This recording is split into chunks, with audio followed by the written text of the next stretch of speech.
recordamos que estamos en una nueva temática, la temática del Espíritu Santo, el poder del Espíritu Santo, y estamos en época de Pentecostés, ¿ok?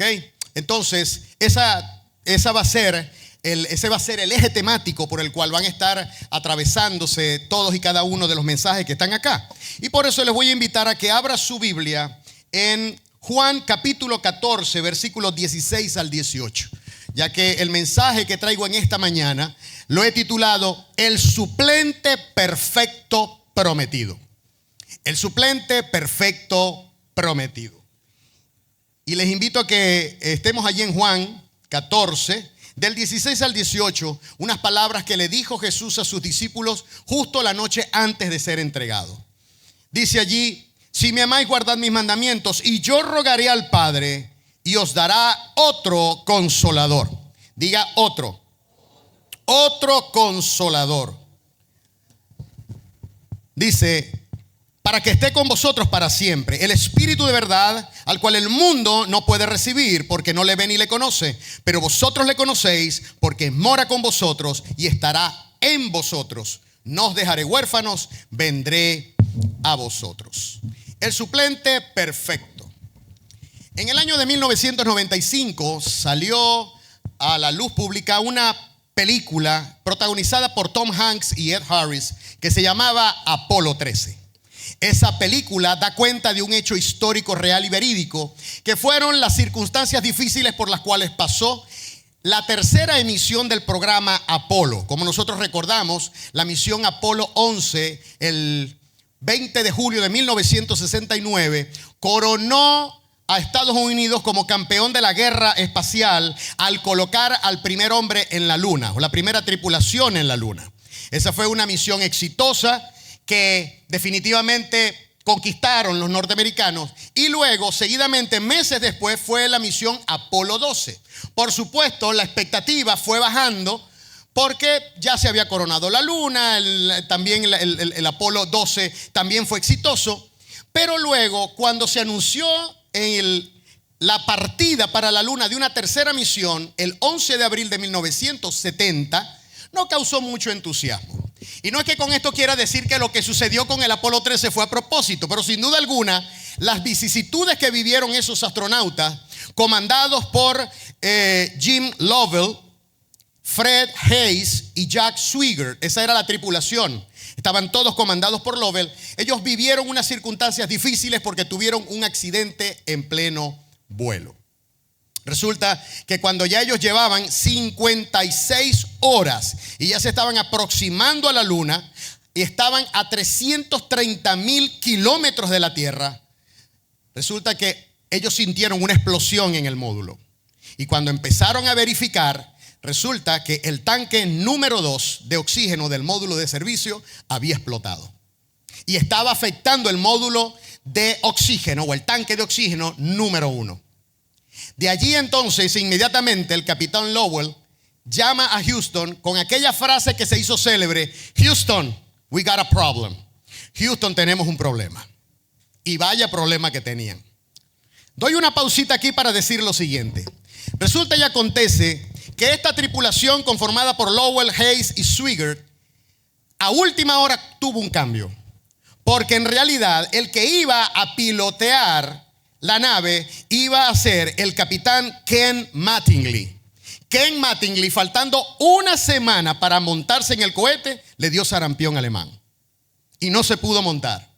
Y entonces lo sustituye Jim Lovell, que era uno de sus mejores amigos. De hecho, cada vez que la NASA va a enviar una misión, siempre adiestra o forma 2 o 3 equipos por si acaso alguno falla. Y entonces Lovell era muy amigo de Mattingly, y lastimosamente Mattingly, ustedes saben lo que es, después de pasar 1,000 horas de entrenamiento, 1,000 horas de entrenamiento, 400 horas solamente practicando despegues, aterrizajes y problemas en simuladores, tuvo que bajarse. Ese hombre estaba contra el piso, él, su familia, sus hijos, a los chamos en el colegio, no sé si les estarían haciendo bullying, qué sé yo, pero lo cierto es que Mattingly tuvo que quedarse. Y Mattingly, y así como Lovell y toda la tripulación, se conocían al dedillo cada centímetro, cada artefacto, cada dispositivo del cohete. Cuando esto sucede, que Lovell se comunica con Houston inmediatamente se conforma un equipo de emergencia. ¿Por qué? Porque comenzó a faltar el oxígeno, comenzó a tener fallas uno de los motores, comenzó a escasear el combustible y cuando sacaron cuentas no les iba a dar el combustible para regresar a la tierra. Y por supuesto tenían ellos que manejar ahorrativamente el combustible para poder tener la esperanza de regresar. Por supuesto, cuando se conforma el comité de emergencia, ya deja de llamarse la misión Apolo 13 para llamarse Odisea, porque fue una odisea la que vivió el Apolo 13. Inmediatamente todos los reflectores del mundo se posaron sobre los canales de televisión para ver qué iba a suceder con aquella tripulación. Pues resulta que cuando se conforma el equipo de emergencia, el primero que llaman fue al capitán Ken Mattingly para que él estuviera en el consejo de apoyo al Apolo 13 y con todas las maniobras, él ayudara a organizar todas las maniobras para poder ir resolviendo los problemas. Y resulta que hubo una comunicación tremenda entre Lowell allá en el espacio y Mattingly en el seno de la NASA. Eran muy amigos y había una comunicación tremenda. Fue un evento que al final, como todos sabemos, no porque fue Hollywood, es que al final lograron hacer aterrizar al Apolo 13 aquí en la Tierra. Pero sí podemos ver cómo un fracaso, lo que hubiera sido un fracaso estruendoso, se convirtió en un fracaso exitoso, porque lograron traer con vida a esta tripulación. Esto fue un ejemplo de sinergia, de trabajo en equipo, un ejemplo glorioso de manejo de crisis. Fue un ejemplo para la adaptabilidad, el desarrollo de la adaptabilidad para resolver problemas. Pues yo te quiero decir una cosa. En el año 30 de nuestra era, el Espíritu Santo de Dios, Jesús muere, resucita y asciende a los cielos. Y Él dijo: no os dejaré huérfanos, yo les enviaré otro Consolador que estará con ustedes para siempre y siempre los va a acompañar. ¿Ustedes saben cómo se sentirían esos apóstoles después de estar 3 años con Jesús? Jesús que siempre los defendió, Jesús que siempre los cuidó, Jesús que los protegió del mar embravecido, de morir ahogados en medio del lago del mar de Genesaret.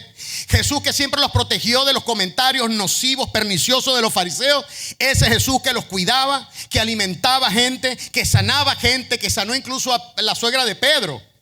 Yo espero que Pedro haya estado agradecido, yo creo que sí, ¿verdad? Que le sanó la suegra. Pero aquí lo interesante fue que ellos tenían una relación tremenda con Cristo. Y entonces Jesús de pronto les anuncia que Él se va. Pero les dice: no se preocupen. Ahora, estamos hablando de Pentecostés, que estamos celebrando Pentecostés. ¿Por qué? Porque después que Jesús ascendió, Él les dijo: quédense en Jerusalén para que reciban investidura de poder de lo alto. Pentecostés marcó la era del Espíritu Santo, la llegada del Espíritu Santo sobre esta nación. Y en un solo día nació una iglesia. Una iglesia de 3,000 miembros en un solo día. Porque Dios puede hacer las cosas así. En un solo día, en ese día de Pentecostés, 3,000 personas se unieron. Una semana después, Pedro sanó a un cojo de nacimiento que todo el mundo lo conocía. Un cojo que no podía entrar al templo, que nada más podía llegar hasta la puerta. Porque en aquel entonces había restricciones para aquella persona que no fuera perfecta, el que fuera cojo, el que tuviera algún tipo de malformación, que tuviera algún tipo de discapacidad, ya sea mental o física, no podía entrar al templo. Y ese cojo estaba en las afueras. Y llegaron Pedro y Juan y lo sanaron. Lo restauraron. Y cuando Pedro vino y lanzó un segundo mensaje, 5,000 personas se volvieron a convertir. 8,000 personas en menos de una semana. Porque Dios hace así. Él mete aceleración y frena cuando Él necesita. Esta entonces es la era del Espíritu Santo hasta el día de hoy. Pero mucho se desconoce del Espíritu Santo. Ignoramos mucho sobre el Espíritu Santo. Mucho ignoramos sobre Él. Jesús, que era 100% Dios y 100% hombre, perfecto Dios y perfecto hombre, necesitó del poder del Espíritu Santo. Él no operó como Dios cuando estuvo aquí. Él operó dependiendo del Espíritu Santo. En Lucas 4:14, después que Él se bautiza, nosotros leemos: y Jesús volvió en el poder ¿de quién? En su poder. En el poder del Espíritu a Galilea, y se difundió su fama por toda la tierra. En Hechos 10:38, cuando Pedro está predicando, ya como por tercera, cuarta vez, esta vez en casa de Cornelio, dice allí: y cómo Dios ungió con el Espíritu Santo y con poder a Jesús de Nazaret, y cómo este anduvo haciendo bienes y sanando a todos los oprimidos por el diablo, porque Dios estaba con él. Jesús dependió del poder del Espíritu para darnos a nosotros ejemplo de que si Él como hombre operó en el Espíritu Santo, Él al cedernos, darnos su Espíritu Santo, también podemos operar igual que Él. A su nombre sea la gloria. Amados, Él allí en Juan 14:18 prometió que no nos dejaría huérfanos. Y les quiero decir esta declaración: el Espíritu Santo desea vigorizar, fortalecer, dar poder a la iglesia de Cristo a través del conocimiento de su persona. Porque aquí entonces nosotros podemos hacernos varias preguntas, pero vamos a ver 4 aspectos. Espero que me dé tiempo. En el primero me dio, muy aparatoso, pero me dio 4 aspectos importantes que debemos conocer para conocer la persona del Espíritu Santo. El primero, es importante que conozcamos la verdadera esencia y naturaleza del Espíritu Santo. Y aquí nosotros nos podemos formular las siguientes preguntas. ¿Cómo podemos definir al Espíritu Santo? ¿Es algo? ¿Es alguien? ¿Es una persona? ¿Es una personificación? ¿O sencillamente es una cosa? La primera, y voy a hacer aquí un poquito de historia rápidamente, 2 minutos voy a dedicar a esto. Las primeras controversias que ocurrieron en la iglesia después de la iglesia de Pentecostés, en los siguientes 300 o 400 años, hubo controversias porque había corrientes heréticas que golpeaban la divinidad de Cristo y también ponían en tela de juicio la divinidad del Espíritu Santo. Muestra de ello fue que Arrio, en el a finales del siglo II, Arrio, que era un obispo de Alejandría, de una de las escuelas de teología principales de los primeros 400 años de la iglesia, él comenzó a hacer una exposición distorsionada de lo que era la cristología. Y por malinterpretar Colosenses 1:15, que yo lo he hablado en otras oportunidades, aquel texto que dice: y Él es la imagen del Dios invisible, el primogénito de toda creación. Entonces él dijo, bueno, como ahí dice primogénito, quiere decir que Jesús fue el primer ser creado. Y eso es lo mismo que hoy dicen los testigos de Jehová. Arrio fue el propulsor de esa idea inicial. Y entonces él comenzó sus elucubraciones, porque cuando el diablo toma ocasión, y entonces él se formulaba y decía, bueno, entonces si Cristo fue el primer ser creado, entonces el primer ser que creó Cristo fue el Espíritu Santo. Ahí completó la torta. ¿Qué fue lo que sucedió? Hubo que sacar un credo, que fue el credo de los apóstoles, que nosotros nos aprendimos de memoria. ¿Ok? Creo en Dios Padre Todopoderoso, creo en el cielo y la tierra, creo en Jesucristo, su único Hijo, El credo de los apóstoles. Y luego en el año 13, el credo se hizo en el 220. Pero en el año 325, Constantino, que era el emperador romano, que se convirtió al cristianismo, él mandó a llamar, por todo este problema que generó Arrio, mandó a llamar al concilio en Nicea. Fueron 150 obispos y pastores de todo el mundo en aquel entonces para reunirse y tratar el asunto de la divinidad de Cristo. De allí sale el credo de Nicea, una reafirmación del credo de los apóstoles con un reforzamiento sobre los conceptos acerca de Cristo. Pero el rollo con Arrio no se terminó, y hubo, porque entonces permeó hacia al cuestionamiento sobre el Espíritu Santo. Entonces hubo que hacer 60 años después otro concilio, que fue el concilio de Constantinopla, en el año 381, para poder defender la divinidad del Espíritu Santo. De ahí surge, lo pueden buscar, no se los traje por razón de tiempo, el credo constantinopolitano, que precisamente reafirmaba la deidad de Cristo y reafirmaba el dogma del Espíritu Santo, de su divinidad. Y la versión moderna, contemporánea que tenemos hoy, son los testigos de Jehová y algunos grupos unitarios que se hacen llamar unitarios. Entonces retomemos la pregunta: ¿quién es el Espíritu Santo? ¿Es algo? ¿Es alguien? ¿Es una persona? ¿Una personificación? ¿Una cosa? Bueno, como primer punto de este importante segmento es que no es una cosa, es una persona. El Espíritu es una persona. ¿Cómo lo sabemos? Por 3 razones fundamentales. Primero, porque Él posee atributos de una persona. Dice la Escritura que Él tiene inteligencia. En segundo lugar, Él tiene sentimientos. Y en tercer lugar, tiene voluntad. Tiene inteligencia. ¿Por qué? Porque, por ejemplo, en 1 Corintios 2:10 dice que Él conoce y escudriña lo profundo de Dios. ¿Ok? Tiene mente, como dice en Romanos 8:27. Y también esta inteligencia se ve porque Él enseña a las personas. 1 Corintios 2:13. Él tiene sentimientos. Recordemos lo que dice Efesios 4:30, y no contristéis al Espíritu Santo. Contristar, entristecer, no ofendáis al Espíritu Santo hasta que Él se entristezca o se decepcione. Y a una cosa, a una silla yo no la voy a decepcionar, a esta corneta no lo voy a decepcionar. Entonces definitivamente tiene que ser una persona. Tiene sentimientos, tiene voluntad. Dice en 1 Corintios capítulo 12 que Él distribuye dones entre la iglesia. Dice la Escritura también que Él presidía la toma de decisiones en la primera iglesia. Cuando leemos en Hechos capítulo 15 que hubo el concilio allá en Jerusalén, cuando Jacobo, pastor de la iglesia en Jerusalén, salió a dar el dictamen final, él dijo: ha aparecido al Espíritu Santo y a nosotros que hagan esto, esto, esto y esto. Usted lo puede leer con más calmita. Entonces él presidía la toma de decisiones en la iglesia. Él dirigía la selección de los apóstoles y ministros. Dice en Hechos capítulo 13 que estando reunidos en Antioquía, estaban reunidos pastores, apóstoles y profetas, y estaban maestros y profetas, estaban orando, y dice: y ministrando ellos en oración y ayuno, el Espíritu Santo dijo: apartadme a Bernabé y a Saulo para la obra a la que los he llamado. Yo creo que una cosa no puede hacer eso. Definitivamente, una cosa no puede hacer eso. Una personificación no puede hacer eso.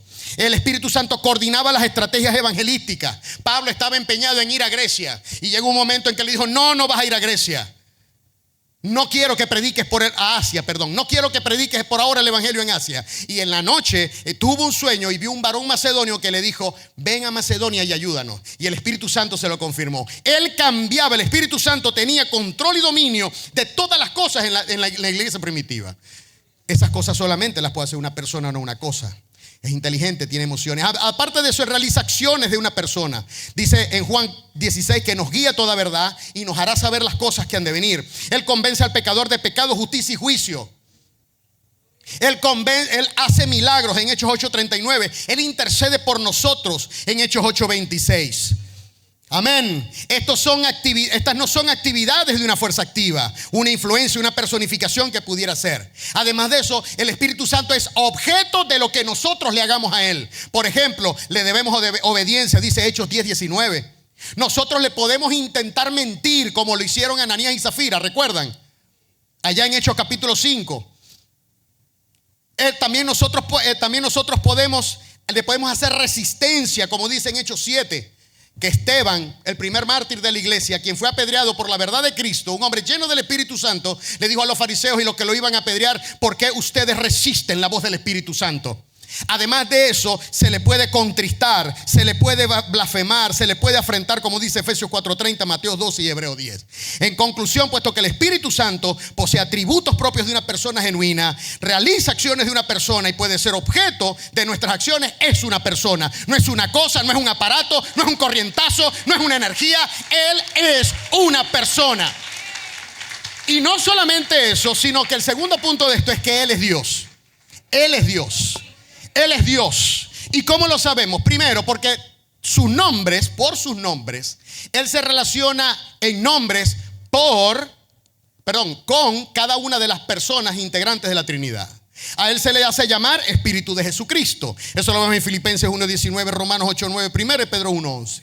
Pero también se le llama Espíritu de Dios en Mateo 3:16, Romanos 8:14, 1 Corintios 2:11. Les voy a leer una listica de un libro. No solamente se leen todavía los libros físicos todavía sirven, muchachos, ¿oyeron?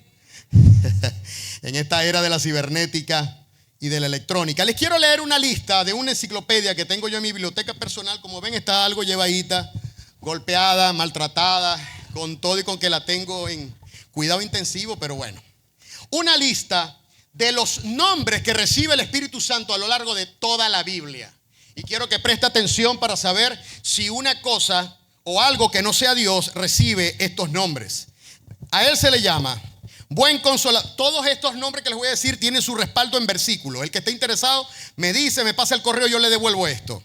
Buen Espíritu, Nehemías 9:20. Consolador, Juan 14:16. Es el Espíritu, Isaías 48:16. Imagínate que aquí en este nombre hay como 10 versículos. Espíritu de Jehová, Voy a decirlos nada más, sin versículos porque no me da tiempo. Espíritu de Jehová, Espíritu del Señor, Espíritu de Dios, Espíritu del Padre, Espíritu de Cristo, Espíritu de Jesús, Espíritu del Hijo, Espíritu de vida, Espíritu de sabiduría, Espíritu de consejo, Espíritu de inteligencia, Espíritu de ciencia, Espíritu de fortaleza, Espíritu de verdad, Espíritu de santidad, Espíritu de temor de Jehová, Espíritu de gracia, Espíritu de adopción, Espíritu de santificación, Espíritu de juicio, Espíritu de gloria, Espíritu de profecía, Espíritu de revelación, Espíritu eterno, Espíritu libre, Espíritu Santo de Dios, Espíritu Santo de la promesa, inspiración del Omnipotente, 7 Espíritus de Dios, virtud del Altísimo, voz de Jehová el Señor Todopoderoso. A su nombre sea la gloria. Solamente por los puros nombres sabemos que Él es Dios. Amén. Gloria sea su nombre. Él también posee atributos que solamente le pertenecen a Dios. Él tiene atributos que solo le pertenecen a Dios. Dios tiene atributos intransferibles y atributos transferibles. Los intransferibles son los que solamente Él tiene, que son omnisciencia, lo sabe todo. 1 Corintios 2, 10, 11 dice que el Espíritu conoce aún lo profundo de Dios. Omnipresencia, en el Salmo 139 David dice: Señor, ¿a dónde huiré de tu Espíritu? ¿Y a dónde me esconderé de tu presencia? Es omnipotente, Isaías 11, 2. Ahorita vamos con Isaías más adelante. Él es creador, como dice Job 26, 13. Nada más revisemos Génesis 1, 2. Y dice que el Espíritu del Señor estaba sobre la faz de las aguas, como que aleteaba. Eres eterno, igual que el Padre y el Hijo. Hay otros atributos que Él tiene que son transferibles a los creyentes. Por eso que se dice son transferibles. Se los transfiere a los creyentes, pero donde Él es absoluto. Él es santo y nos transmite su santidad. Él es verdadero y nos transmite su verdad. Esos son atributos que solamente los tiene Dios y los tiene el Espíritu Santo. Además de esto, sus acciones, lo que hace el Espíritu Santo, son solamente atribuibles a Dios. Él fue agente de la creación según Génesis 1:2, fue fuente de la vida según Job 33, dador de la vida eterna Gálatas 6:8, autor de la vida espiritual Ezequiel 37, ejecutor del nacimiento virginal de Jesús Lucas 1:35, hacedor de milagros, resucitó al Señor entre los muertos, inspiró a los profetas, inspiró las escrituras, habla a través de profetas y apóstoles, fuente de sabiduría, escudriña corazones y conoce los pensamientos, conoce y revela el porvenir, santifica a los fieles, habita con los fieles, envía a los ministros, consuela a la iglesia, da testimonio de Cristo donde quiera que Él está. A su nombre gloria. Tiene una misión de humildad total. Jesús decía: Él viene para glorificarme, para glorificar al Hijo, que fue el que hizo el gasto. Amados, puesto que el Espíritu Santo posee nombres que reflejan su divinidad, atributos que solamente le pertenecen a Dios y realiza acciones que solamente pueden ser ejecutadas por Dios, en definitiva, el Espíritu Santo es igual a Dios, es igual al Padre y es igual al Hijo. Y además de esto, mucha gente se confunde porque Él también tiene símbolos en la Escritura. El Espíritu Santo se presenta con símbolos. Y mucha gente asocia al Espíritu Santo con el símbolo y se queda solamente en el símbolo. Pero es un símbolo que muestra rasgos de su personalidad y de su faceta. Lo podemos encontrar como fuego, como aceite, como viento, como paloma, como lluvia, como agua, como voz y como sello. Como fuego, porque Él trae iluminación, aprobación, juicio y purificación. ¿Qué pasó con los 12 apóstoles? Lenguas de fuego se posaron sobre sus cabezas en Pentecostés. ¿Verdad que sí? Porque el Señor estaba aprobando esos 120. Como aceite, porque simula medicina, sanidad, asignación, ungimiento. Cuando iban a ungir a un rey, lo hacían con aceite. Viento implica soberanía, poder, fuerza y quebrantamiento. ¿Qué hacen los países cuando viene un huracán? Lo que dan son voces de alerta y que la gente se esconda donde mejor pueda. Un gobierno, así tenga armas atómicas, Estados Unidos, que es la primera potencia, que tiene más de 5,000 ojivas nucleares, no puede hacer nada cuando viene un huracán. Lo que tienen que hacer es esperar que pase el huracán y entonces ellos van a recoger todos los platos rotos y todas las ruinas. A través del viento, Dios dice: aquí el que manda en este planeta soy yo. A su nombre sea la gloria. Y Él también gobierna en nuestra vida. Como paloma, como paz, significa paz y confirmación. Cuando Jesús ascendió de las aguas bautismales, dice que el Espíritu como paloma se posó sobre Él. Viene como agua, que significa limpieza, vida, alegría, productividad. Viene como voz, que significa autoridad, sentencia, juicio. Viene como sello, confirmación, pacto o arra. Cuando una persona recibe a Cristo en su corazón, el Espíritu es sellado en su espíritu. En su espíritu muerto, apagado, y le da vida. Y ahí es cuando se produce la regeneración, el nuevo nacimiento. Amados hermanos, el Espíritu Santo desea vigorizar la iglesia de Cristo a través del conocimiento de su persona. Acabamos de ver entonces que el Espíritu Santo es una persona y es Dios, coexistente con el Padre y con el Hijo. Ese fue el primer aspecto. El segundo aspecto es que Él es el suplente prometido o el santo paracleto. Vamos a leer allí en Juan 14:16 que leímos. Dice: y yo rogaré al Padre y os dará otro consolador. La palabra, y quiero llamar la atención a estas dos palabras, otro consolador. Etimológicamente, consolador lo presenta Juan, pero en esa traducción se queda incompleto. ¿Por qué? Porque paracleto, que es la palabra original en griego, significa muchas cosas, tiene varias connotaciones. Paracleto, en el original dice: yo rogaré al Padre y os dará otro paracleto. Hay otras traducciones, la versión textual, hay otras distintas traducciones que en vez de poner consolador ponen es paracleto, porque paracleto significaba consolador, confortador, intercesor, asistente y ayudador.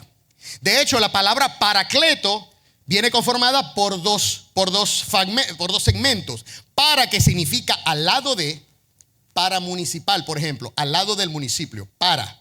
Y kalein, que significa llamar. Es decir, uno que es llamado para ayudar a otro. Eso es lo que significa el paracleto.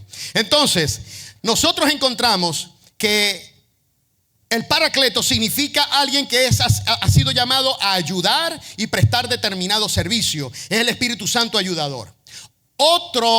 Otra connotación que aparece en la Biblia Septuaginta, en la traducción de los 70, es que el paracleto implica confortación, fortaleza, ánimo, que habilita a un hombre para superar los infortunios. Es el ánimo que el Espíritu Santo te da en el medio de la prueba, en el medio de las circunstancias difíciles. Es cuando Él viene, te empodera, te da fuerza para que salgas adelante. A su nombre, gloria. En tercer lugar, en el trasfondo de la ley griega, y aquí hay algunos abogados, en el trasfondo de la ley griega, el paracletos era el amigo del reo que era llevado a juicio y hacía funciones de abogado. De hecho, paracletos es en griego, en latín es advocatus, de donde viene la palabra abogado. Es decir, cuando una persona era llevada a un tribunal, se buscaba al mejor amigo, el que lo conociera a él, que defendiera su causa. Eso sí, él no podía hablar, hablaba era el amigo. ¿Ok? Entonces, por lo tanto, aquí hay algo interesante. Fíjate cómo Él dice: os dará otro paracletos, dijo Jesús. Otro paracletos. El único que habla del paracletos en el Nuevo Testamento y en el resto de la Biblia es Juan. Juan lo utiliza 4 veces en su evangelio y lo utiliza una vez en la primera carta. Y en la primera carta lo utiliza en el capítulo 1, en el capítulo 2, versículo 1, cuando Juan dice: hijitos míos, estas cosas os escribo para que no pequéis. Y si alguno hubiere pecado, abogado tenemos para con el Padre, a Jesucristo el justo. La palabra abogado que aparece allí es paracletos. Por lo tanto, Jesús está diciendo que hoy en día nosotros tenemos 2 paracletos, uno en el cielo y uno en la tierra. Uno en el cielo, que es Cristo, que intercede por nosotros. Cuando Satanás llega a acusarte por errores que cometiste, por condenación de cosas que hiciste en el pasado, Cristo está allá. Cristo está ante el Padre. Padre, Él fue lavado por mi sangre, no le tomes en cuenta. Lo que está diciendo Satanás es cierto, pero está exagerando un pelo, ¿no? Pero Él fue lavado por mi sangre, Él intercede. Y aquí en la tierra tenemos otro paracleto, que es el Espíritu Santo, el que nos da fuerza, ánimo en los momentos de debilidad. A su nombre sea la gloria. Amén. Además de esto, el paraclei y el paracalein también se utilizaba, o el paracleto, para arengar las tropas a fin de que combatieran con coraje las batallas. Antes de que Mari me pusiera los ganchos y me viniera definitivamente para Maracaibo, yo vivía en San Francisco, en la Coromoto. Y yo vivía cerca del puente. Allá hay instalaciones militares. Yo recuerdo que a veces a las 5 de la mañana uno escuchaba a los soldados cantando, corriendo por las calles. ¿No? Y era ese que llevaba la voz cantante, era el paracletos, el que los animaba. Vamos todos, vamos ya, Vamos todos, vamos ya. No nos podemos vencer. No nos dejaremos vencer. Qué sé yo, cualquier cosa. Eso es el Paracleto. Estamos en la vida, estamos luchando, estamos batallando, y en la vida no se nos va a poner fácil. Jesús dijo: en el mundo tendréis aflicción, pero confiad, yo he vencido al mundo. Os dejaré un Paracleto que les va a dar ánimo, que les va a dar fuerza, que les va a dar poder para salir adelante, vencer los infortunios y triunfar. Mayores obras que yo haréis, porque yo voy al Padre y os enviaré el Consolador. A su nombre sea la gloria. Y hay otra particularidad que es gramatical aquí. Otro es un adjetivo en griego, que es la palabra alos, que significa otro de la misma clase y rango. Jesús dijo: yo les voy a dejar otro Consolador. O sea, otro igual que yo. Hay algunos teólogos que dicen que el Espíritu Santo es el otro yo de Jesús. El otro yo de Jesús. Yo le iba a poner el nombre a este mensaje así, pero a las 1 de la mañana el Señor me lo cambió. Que se lo diga Mari. Ella sintió cuando yo le di a la mesa, porque entonces eso me traía problemas. ¿De dónde sacaba yo una introducción? Y me acordé de la película de Apolo 13. El suplente perfecto prometido. Hay una comunicación perfecta entre Cristo y el Espíritu Santo. En Romanos 8:26 se nos dice: y de igual manera el Espíritu nos ayuda en nuestra debilidad, pues ¿qué hemos de pedir como conviene? No lo sabemos, pero el Espíritu mismo intercede por nosotros con gemidos indecibles. En el momento en que estés en la prueba, que estés pasando por una circunstancia difícil, créelo, el Espíritu Santo está gimiendo por ti delante de Jesús y del Padre para darte fuerza. Así como cuando Jesús estaba en Getsemaní, que sudó gotas de sangre, dice la Escritura que Dios le envió un ángel para que fortaleciera a Cristo. Del mismo modo, créelo, el Señor te va a ayudar a salir adelante. A su nombre sea la gloria. Ahora, si nosotros aceptamos que ese otro es del mismo nivel y rango de Jesús, si nosotros aceptamos que Jesús es Dios, quiere decir entonces que el Espíritu Santo es Dios, porque si es del mismo nivel y es del mismo rango, eso es lo que dice la Escritura, no lo estoy inventando yo. Eso en primer lugar. En segundo lugar, Cristo envía al Espíritu Santo para que lo sustituya como su representante en la tierra. Con todo el respeto de aquellos que pertenecen a otras confesiones cristianas, a incluso las tradicionales, perdónenme, pero el Papa no es el vicario de Cristo en la tierra. El vicario de Cristo en la tierra se llama el Espíritu Santo de Dios. Ese sí es verdad que no se equivoca, ese sí es verdad que no comete errores, ese sí es verdad que siempre nos revela todas las cosas y nos revela lo que ha de venir. Cuando Cristo se encarnó, Él automáticamente, Él voluntariamente se limitó a un cuerpo físico. Él dejó su omnipresencia, la dejó colgada en el reino de los cielos.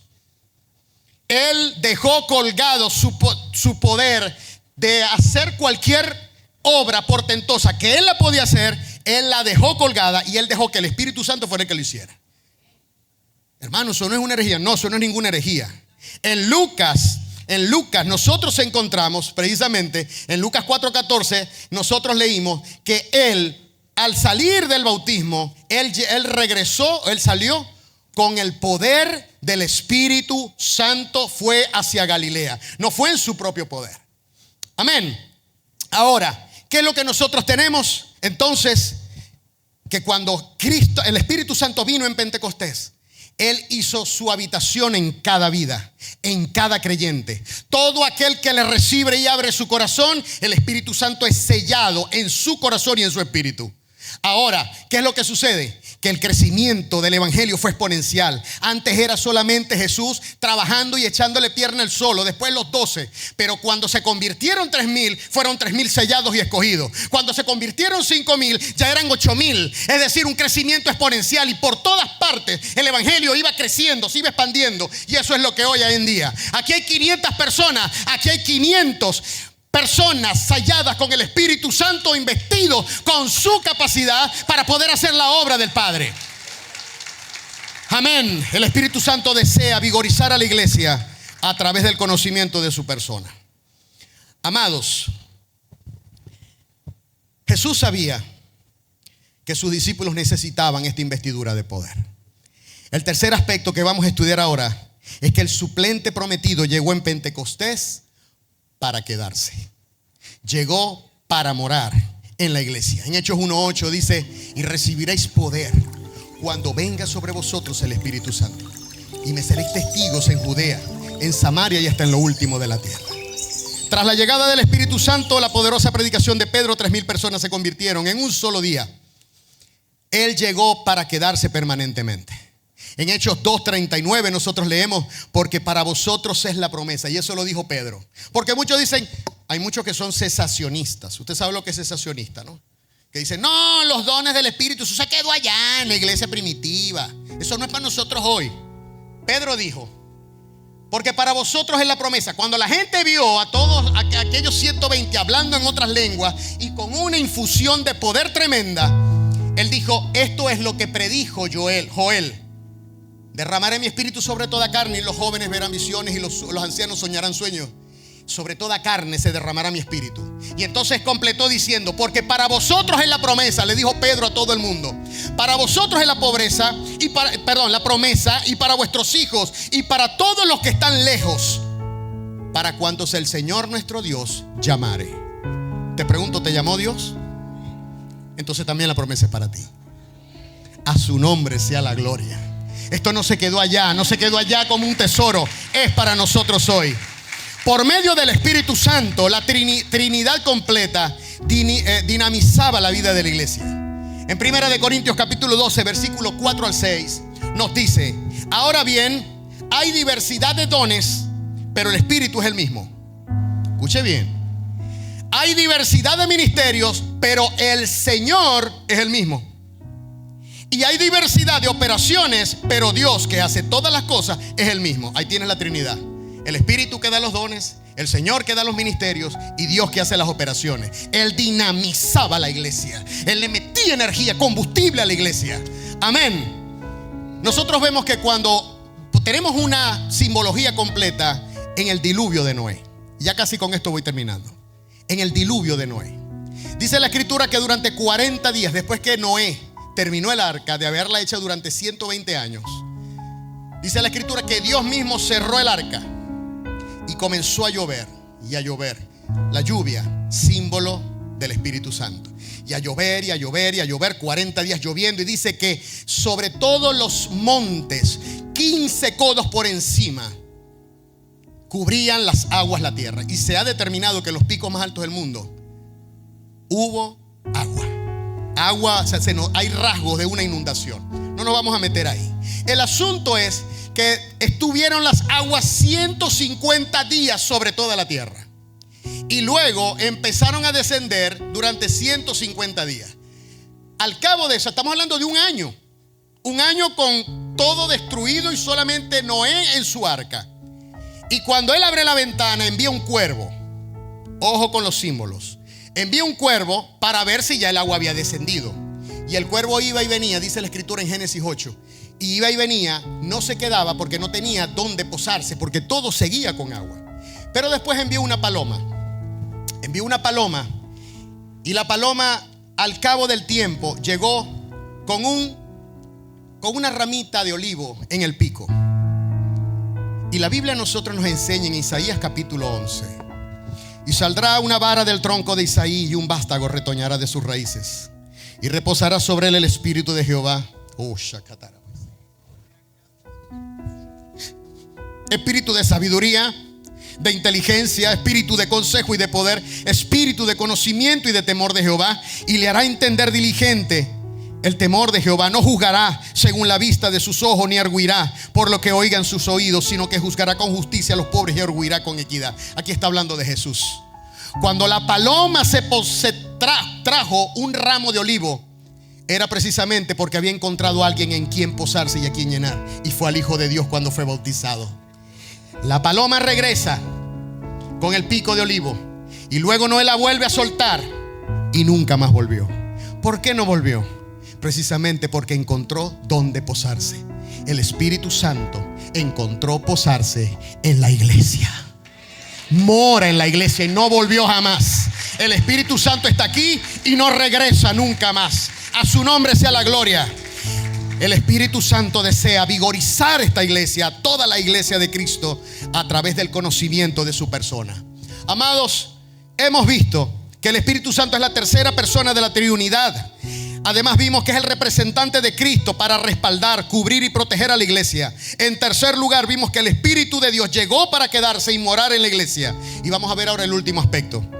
Y es que el Santo Paracletos, el sustituto perfecto prometido, otorga la investidura de poder para vigorizar al creyente. Es la investidura de poder. Porque te voy a decir lo siguiente. Los discípulos estuvieron 3 años y medio con Jesús. Y estaban contentos con él, felices, viéndolo hacer milagros, viéndolo caminar sobre las aguas, viendo sanar ciegos, que en la Biblia la sanidad de ceguera era símbolo ineludible de que el Mesías había llegado. Nunca nadie había sanado un ciego, jamás. Nunca nadie había sanado un ciego. Cuando Jesús abre los ojos de los ciegos, comienza a sanar ciegos, la gente se le prende las alarmas, porque eso nunca se había visto. El Mesías está entre nosotros. Los apóstoles vieron eso en ringside, así sentaditos en primera fila. Se gozaron a Jesús haciendo todo eso, haciendo barro, poniéndole porque tenía distintas formas de sanar, sanando lepra, de todo. Eso lo vemos, por ejemplo, en Marcos 3:14. Ellos también habían sido enviados para predicar, con autoridad para echar fuera demonios y para sanar. Lo vemos en Lucas 10, cuando fueron los 12 y después los 70 llegaron y le dijeron: Señor, Señor, hasta los demonios se nos sujetaban. Y Jesús les dijo: no se alegren de que los demonios se os sujeten, alegraos más bien que vuestros nombres están inscritos en el libro de la vida. Yo veía a Satanás caer del cielo como un rayo, pero gócense que ustedes tienen sus nombres inscritos en el libro de la vida. Además de esto, ellos habían evolucionado moralmente. Ya Pedro no le quería cortar la cabeza a Mateo porque lo tenía acogotado con los impuestos. Ya tampoco Simón el celote la quería agarrar con el pobre con el pobre Mateo, porque era una persona supuestamente vendida al imperio porque cobraba impuestos a los demás judíos. Habían evolucionado al punto que Juan reporta que en su evangelio, en el capítulo 15, versículo 3, dice que Jesús dijo: vosotros estáis limpios por la palabra que os he hablado. 3 años y medio escuchando al Señor, fueron limpiando, cayéndose fortalezas de sus mentes, cayéndose prejuicios, aceptando entonces al prójimo, restableciendo, reconciliándose unos con otros. Vimos que era tan estrecha la relación de Jesús con sus discípulos que él en Juan 15 dijo: yo soy la vid y vosotros sois los pámpanos. Ustedes están unidos a mí. Y el pámpano que no lleva fruto será cortado y echado, pero el que lleva fruto será podado por mi Padre para que dé mucho más fruto. Pero había un pequeño detalle. Incluso ellos habían nacido de nuevo. Cuando Jesús resucita en Juan capítulo 20, dice la escritura que se presentó en medio de ellos y les dijo: recibid el Espíritu Santo. Ahí ellos nacen de nuevo. Pero con todo y eso les dijo: quedaos en Jerusalén para que seáis investidos de poder desde lo alto. ¿Cuál es el mensaje aquí? Hermano, usted puede ser creyente, usted puede venir aquí a la iglesia, puede ser bautizado, pero no disponer de la investidura de poder. ¿Y para qué me sirve a mí la investidura de poder? Para tener más autoridad. Es como cuando le dan a un policía una pistola, pero con balas. Las balas significan poder de fuego. Te dan una chapa, que es autoridad, pero te dan un arma para que ejecutes esa autoridad. Te dan poder. Entonces, cuando un cristiano tiene a Cristo, ciertamente es salvo. Yo no estoy diciendo que no, pero si no ha recibido esa investidura de poder, es como el policía que sale a la calle con su uniforme pero sin la pistola. Entonces son los cristianos que pastor, mire que por ahí hay una persona que está endemoniada, pero bueno, procede. No, usted es el que sabe. No, el poder es para todos. Lo que hay es que procurarlo, lo que hay es que desearlo, lo que hay es que buscarlo. Amados, el Espíritu regenera. El Espíritu hace varias cosas en nosotros. Regenera la naturaleza humana cuando nos convertimos. Viene a morar en nosotros. Y como es un espíritu de santidad, entonces produce en nosotros lo que se llama el fruto del Espíritu. Yo lo llamo el fruto diversificado del Espíritu, porque se menciona en singular, pero son 9: amor, gozo, paz, paciencia, unidad, bondad, mansedumbre, fe y templanza. Ok, es un fruto, es decir, allí se notan los rasgos del carácter de Cristo. Cuando tú estás con esa plenitud, cuando tú estás buscando de Dios, se manifiestan el fruto del Espíritu. Y entonces comienzas a vencer el pecado. Lo que antes te gustaba ya lo dejas. Y sientes gozo y paz. Eso se llama santificación, que es el tercer proceso. Y por último, se requiere avanzar un poco más hacia el bautismo o la unción del Espíritu Santo, la investidura de poder. Recibir la unción, el bautismo, es decir, ser sumergido. Hay mucha confusión con esto, porque hay bautismo del Espíritu Santo, que es cuando te sumerge en el cuerpo de Cristo, y hay bautismo con el Espíritu Santo o en el Espíritu Santo. Es que Cristo, dice la Escritura, te bautiza, te sumerge en el Espíritu Santo. Allí te capacita para que hagas las obras del Señor. Ahora bien, el poder no viene por orar mucho y por ayunar. Y hay que orar y hay que ayunar.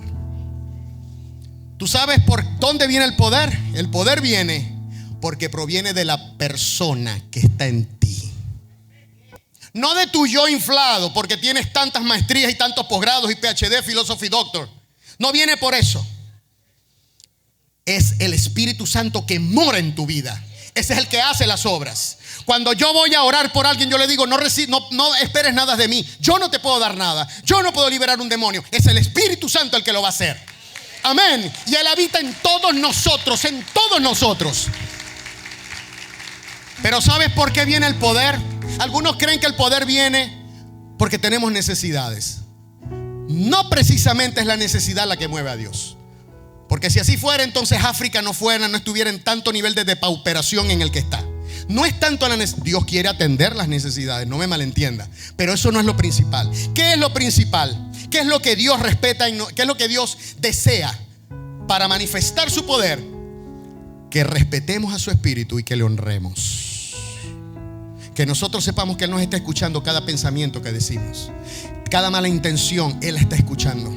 Cada mal pensamiento, cada truculencia. Cuando tú te cedes, ¿no? Que te dicen, no, mira, fírmame aquí, que aquí nos vamos a ganar 25%, 15 para vos y 15 para mí, tal, qué sé yo. Tranquilo, que nadie se va a dar cuenta, hermano, no ceda. Hay que ser íntegro. Hay que ser íntegro. Y Dios en su momento va a premiar su integridad. El Espíritu Santo conoce lo que hay en el corazón. A su nombre sea la gloria. La investidura de poder tiene un aspecto continuo. Desciende por una primera vez y luego hay que mantenerla. Pablo decía, sed llenos del Espíritu Santo. No os embriaguéis con vino, en lo cual hay desorden y disolución. Sed llenos con el Espíritu Santo. ¿Cómo? Cantando cánticos, himnos, salmos espirituales, llenándote de la palabra de Dios. Y por último, la unción, la investidura de poder también venía de manera ocasional. ¿Cómo de manera ocasional? Encontramos en Hechos 13, 9 al 12. Pablo estaba predicándole a un procónsul, a Sergio Paulo. Y cuando le estaba predicando y el procónsul estaba fascinado con el mensaje de Pablo, había un brujo que se llamaba Bar Jesús. Elimas se le decía. Búscalo en Hechos 13. Y en ese momento dice, y Pablo, lleno del Espíritu Santo, le dijo al brujo, hijo del diablo, que estás entorpeciendo la obra de Dios. A partir de este momento, ciego vas a quedar por un tiempo para que aprendas. Y dice que inmediatamente sombras vinieron sobre él. Fue un influjo momentáneo que actuó en él en ese preciso momento para suplir una necesidad del momento, porque estaba haciendo la obra de Dios. Dios nos da la investidura de poder no para andar chapeando. No, yo hablo lengua, yo hablo también en otros idiomas, yo pongo las manos y la gente se cae. Eso es tontería. Lo importante es primero que prediquemos la palabra y la gente se convierta en primer lugar. Y si después Dios en su soberanía quiere sanar gente, gloria a Dios. Pero eso no es lo principal es llevar el reino, impulsar el reino.